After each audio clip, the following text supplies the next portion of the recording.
So the other day, I was looking up Black Ops 6 zombie news when I stumbled upon Liberty Falls. Naturally, I gravitated to seeing what the wonder weapons on the map would be. And then I saw it, the jet gun. Instantly, this triggered a core memory, taking me back to Black Ops 2 Tranzit.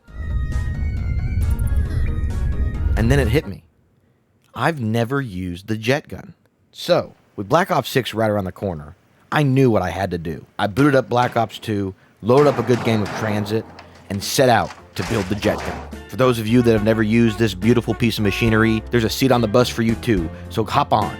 Join me as we go to explore the jet gun in Black Ops 2 Tranzit.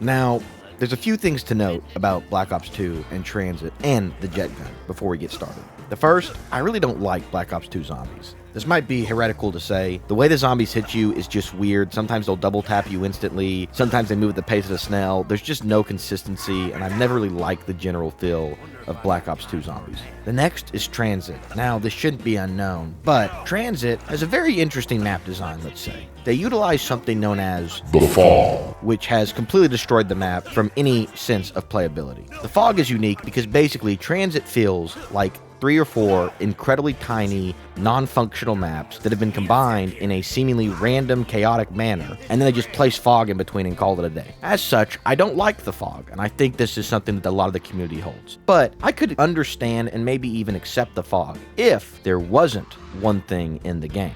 And that is this cute little guy. I don't know what the official title is for this little guy. I think he's called a denizen. But the denizens are just about the worst creature in the game. They make the game unplayable, they make it very tedious, and yes, it becomes thumbstick simulator, because what happens when one of these little guys jump on your heads, as cute as they are, is you end up having to mash your thumbstick about 9 times to get the guy to jump off. However, there is 1 or 2 secret tools that can help you with these guys. Enter the Galvanuckles. Now, the Galvanuckles were the upgraded form of the Bowie knife. However, on Tranzit, the Galvanuckles are in a hidden, only accessible through a buildable portion of the map. So, in order to access the Galvanuckles, you have to find the roof access ladder. Do not put it on the bus, because that's where they want you to put it. Instead, put it in the diner, and then you get yourself Galvanuckles. Galvanuckles are great because they can 2-tap a denizens. As an aside, let's do a quick pause on this. Just think about this. Galvanuckles one-hit zombies up until round 14. The denizens, therefore, are more powerful or more health tanky than the zombies. I don't know what health pool these guys have. I don't know if they're from an ethereal plane, but it makes no sense that this little munchkin can take as much beating as a whole dang zombie. Anyway, besides the point, Galvanuckles help greatly. However, there's one other tool that I personally think is not nearly as good, but that is the Bowie knife. If you choose to not go for the Galvanuckles because you're broke, the Bowie knife is on sale for the low price of $3,000. You can buy that in the easily accessible, actually not, guys, sorry. In the not so easily accessible Hunter's Hut in the middle of the fog in between the power station and town. So, maybe I'm an idiot for this, maybe I'm not. Even though there is a jet gun part in the Hunter's Hut, we'll get to the jet gun parts in a minute, I opted to go for the Galvanuckles. This proved to be more difficult than it was worth, but we'll get to that when we get there. So now finally, the jet gun parts. Let's talk about the jet gun parts. The jet gun, affectionately actually known as the Thrustodyne Aeronautics Model 23, again, PAM, whatever that means, it's zero creativity in that name. I wonder what they were smoking when they came up with that. That's besides the point, these are minor details. The jet gun is built with 4 parts found across the map. First, which probably makes the most sense, is the jet engine. This is found in the tunnels in between the bus depot and the diner. Tunnels are probably the most underutilized portion of Tranzit. They're probably the best place to train, I'm guessing, because I know a lot of people would train there. Maybe they're not. I don't actually know where the best place to train is on this map. But they put the M16 there, which is hilarious because it's the farthest point, basically, from town, which is where the M16 really gets a level up, which is when you pack-a-punch it. So I don't really know what they were thinking by putting the M16 here when town also has 0 weapons there. Very disappointing. Anyway, the jet engine is somewhere in the tunnel. The next, the handbrake, is conveniently located in the middle of a cornfield, in the middle of the fog, in the middle of the path between the farm and the power station. Other words, it is so inconvenient, it's probably the worst piece to find. But all you have to do is jump off the bus in the middle of the fog, run through the corn a bunch. There's a little path that you can find. All this time, by the way, the denizens are going after you. Once you take this little path, you get to Nocturne and Toten, and you will find the beautiful handbrake for the jet gun. The next piece, the wires, are located in the power station. These are thankfully the easiest ones to find. And then the last, the pressure gauge, is located in the hunter's hut, in the fog next to the Bowie knife. And there you go, you have the jet gun. Now, on a macro level, this seems really easy, but on a micro level, I had some issues doing it. Because of game design, you are not allowed to carry more than one part at a time. I guess you could say this makes sense because you're carrying a literal jet engine around, but at the same time, this makes the map exceptionally tedious. This makes the steps to building the jet gun exceptionally tedious. And especially for Tranzit, where you have to spend so much time running around in the fog, you would have thought that someone, when they were playtesting this map, said, guys, maybe we shouldn't be making players carry only one part at a time. Even more shocking, this lasted all the way until Origins, where finally they allowed you to carry multiple parts at a single time. And even more importantly, arguably, for co-op, they allowed for sharing an inventory system with other players in the lobby, which was insane that in Tranzit and Die Rise, if someone was carrying a part and they died, that part dropped where they died. And in Tranzit, if the bus was to run over, if someone died in the bus route and the bus ran over that later on, it would just delete the part from the map, which is, once again, game design. So let's get into what happened, shall we? So I logged in, I constructed the very convenient turbine, and I took the bus to the diner. Luck was on my side that the jet engine was in a very easy place in the tunnels, so I picked up that along the way.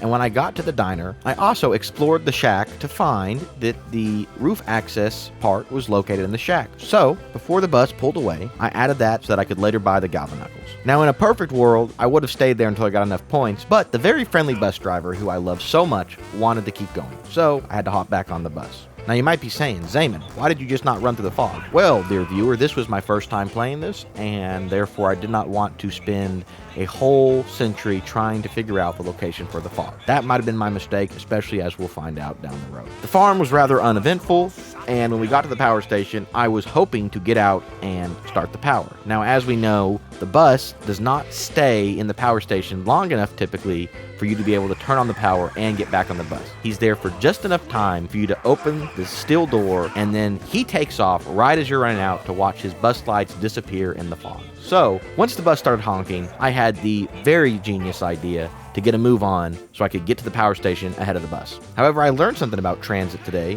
which is that this map had more terrible design initiatives than what I originally even knew. Because turns out when the bus gets to the power station, if he beats you, which the bus happened to do because I jumped out way too early and the denizens made sure of letting me know that, the bus blocked the entire entrance to the power station. Why did Treyarch design this map this way? Why did they design the bus in such a fashion that it completely blocked your access to the power station? I do believe this is the only location on Tranzit where this happens. I have no idea. But unfortunately, I was now blocked. Now, again, if I was a greater Zombies player, I might run to town. But as I was sitting there, angry and frustrated with this map and basically seeing nothing because of the fog, I decided that I was going to try and hold out until the bus went away. Well, as you might realize by watching this video, there is not any room to train on the other side of the bus without activating the denizens, and so the denizens made sure of helping me find a swift death with the zombies. Lesson learned, do not jump off the bus in advance of the power station. Otherwise, you will be blocked for good. Good design there, Treyarch. So, on my next game in, I had a game plan. I knew I needed to get the galvanuckles, but I also knew I had to stop being afraid of the fog. Thankfully, luck was on our side right from the start. The roof access part spawned in the bus depot. After some incredible juking, followed by a very confusing double hit, again, Tranzit hit detection or hit register, whatever it is with Tranzit, it doesn't make any sense. Aside from that, I boarded the bus. After buying the galvanuckles, I decided to run back to the tunnels for the jet engine. Somehow, the bus waited for me all this time, which makes absolutely no sense. As an aside, another thing that has always irritated me about Tranzit was the bus, and I don't know about you guys, but I'm still confused rewatching this that the bus waited for me. Finally, after an eternity, I turned on the power and waited for my boy the Avogadro to wake up from his nap. I want to point out, though, that this was way quicker than my whole journey trying to find the jet engine, yet in this instance, the bus took off before I could even get out of the power station, so I had to spend 5 minutes playing QWOP as I struggled to get to the town. But alas, after all this, I added the jet engine to the buildable table. That's 1 down and 3 to go if you're keeping count. After getting a few perks so I didn't go down, because this is now a protective run, of course, I decided to go to the Hunter's Hut because it was the next closest location. This was fairly easy aside from the denizens, but even they were pretty easy because I had Galvanuckles. Now we have the pressure gauge and the jet engine. 2 down, 2 left to go. The handbrake and the wires. Now for these next 2 parts, I was hoping to get a lucky teleport to farm or to the power station, but instead Black Ops 2 decided to be Black Ops 2 with Game design. And I was effectively instant down. I'm gonna put this on slow motion. Guys, do you know does anyone know what happened here? I have no idea what happened here. This doesn't make any sense. I don't know if the denizens caused like an insta down thing, but I think I'm effectively instant down. We're just rewatching this. But I guess when life gives you lemons, you make lemonade, and so the lemonade that I had was that I was at the bus station, so I could at least get quick revive. Remember this because this is important. After getting quick revive, I very quickly teleported back to town, except Black Ops 2 decided to teleport me next to the cornfields. Game design. After grabbing the handbrake, I was hoping to teleport back to town, but my confusion with the denizens yet again affected me, and I went down yet again. So after that, I just grabbed the handbrake and just ran all the way to town. Remember when I told y'all to remember quick revive about 15 seconds ago? Well, this is why, because if I would have not gone down in the bus depot, this would have been ended at about 35 minutes in, which is insane to even speak that it took this long to get 4 parts for this stupid gun. After about 10 minutes of doing a light sprint through the fog, I deposited the handbrake on the jet gun table. And finally, all that was left were the wires in the power station. After yet another quick jog back and forth, Stay hard! so fun, I finally crafted the jet gun at a mere 40 minutes in-game.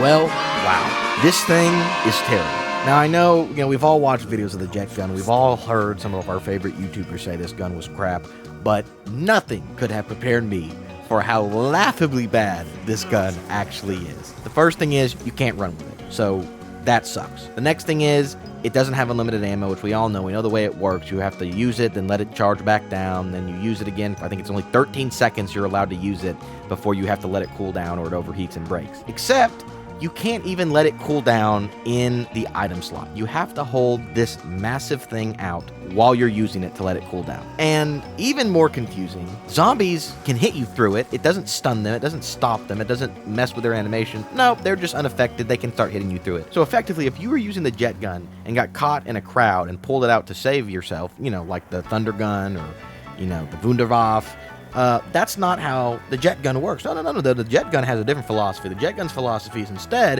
that it's going to pull the zombies closer to you so that you can actually go down faster. It's a very, very unique philosophy. Let me just say, with this genius philosophy, I'm really confused why Jimmy Zielinski was ever kicked out of Treyarch, because this is Game design. Anyway, after trying to figure out the best way to use this piece of crap, I decided it was to try and get the zombies to approach me in a funnel. And so what I did is I sat on the stairs up to Jug in town, and as the zombies came up, I would use the jet gun to pull them closer to me.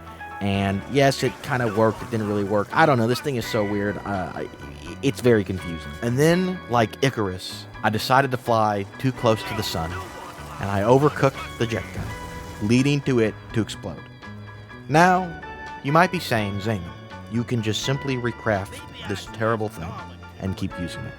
No, dear viewer, I cannot, because Black Ops 2 decided to glitch my handbrake for the gun somewhere. Yes, you heard that correctly. After basically an hour of time spent trying to craft and create this thing in a mere 13-second span of time, this gun exploded, and Black Ops 2's broken transit game mode deleted the handbrake from the game. I spent probably about another 30 minutes trying to fix this, and I could not find the handbrake anywhere. I could not find it in the sky. I could not find it in the ground. I could not find it anywhere, for it made no sound. I looked up, and I looked low. But these parts were not designed to glow. Enough of the Dr. Seuss crap, guys. I'm sorry, I had to do it. No, I looked for it. I tried to go to theater mode, but Black Ops 2 Theater did not let me pull it up, so I don't have any other footage. So I'm just going to slow down my perspective. As you can see here, the jet gun explodes. I have no idea where the handbrake went. I found all 3 other parts. The handbrake was gone. I went to knock. I literally went everywhere I could possibly go.